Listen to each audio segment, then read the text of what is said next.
Elecon engineering company limited, एक बेहतरीन quality company.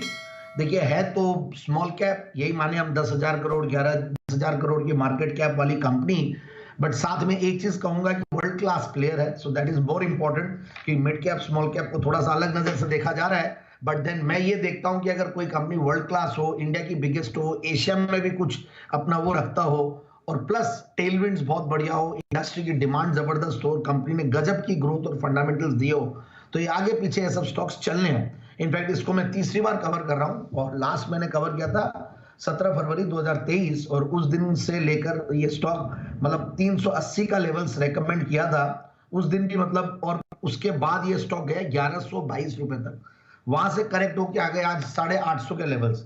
तो आई फील एक अच्छा खासा करेक्शन हो चुका ऊपर के लेवल से।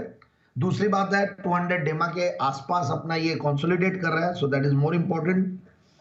तो अब मैं एलिकॉन की थोड़ी बैकग्राउंड दे देता हूं।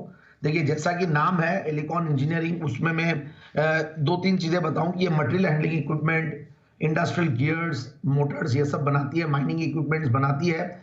Elecon one of the largest manufacturers of material handling equipments और इंडस्ट्रियल गियर्स इन एशिया।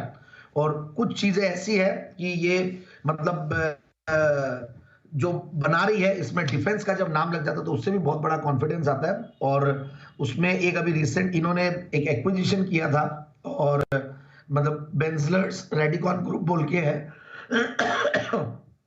उससे एक रिसेंट एक्विजिशन किया था। रिसेंट मतलब थोड़ा दिन हो गया, साल काफी दिन हो गए वैसे, बट उससे इनको बहुत बड़ी सिनर्जी मिली इंडस्ट्रियल गेट्स में, स्टील मिल्स के लिए हाई स्पीड टर्बाइंस बनाते हैं, सैटेलाइट्स के लिए ये लोग का जो गियर बॉक्सेस है वो यूज होते हैं, नेवल एयरक्राफ्ट ये सब में यूज होते हैं। सो ग्रोथ इंडस्ट्रीज में है, और सरकार का कैपेक्स का तो हम देख ही रहे हैं। सो ओवरऑल एक बहुत जबरदस्त सेगमेंट। मैं रेटिंग्स देख रहा था, मैं ऑर्डर बुक देख रहा था, they are all very good, और मैं इनके कॉन कॉल नोट्स भी पढ़ा।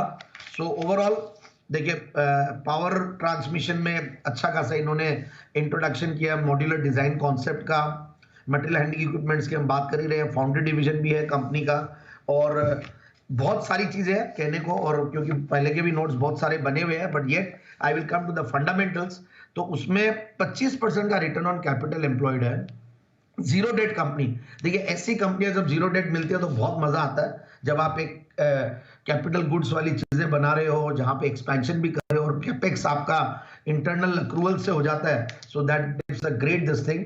तो अच्छा खासा सेगमेंट और अच्छे खासे फंडामेंटल्स, और उसके बाद 38% की रिटर्न, मतलब 3 साल की प्रॉफिट की क्या कर रही है, और रिटर्न ऑन कैपिटल एम्प्लॉयड बताया, रिटर्न ऑन इक्विटी बताया, कैगर बताया, और जीरो डेट साथ में बोला।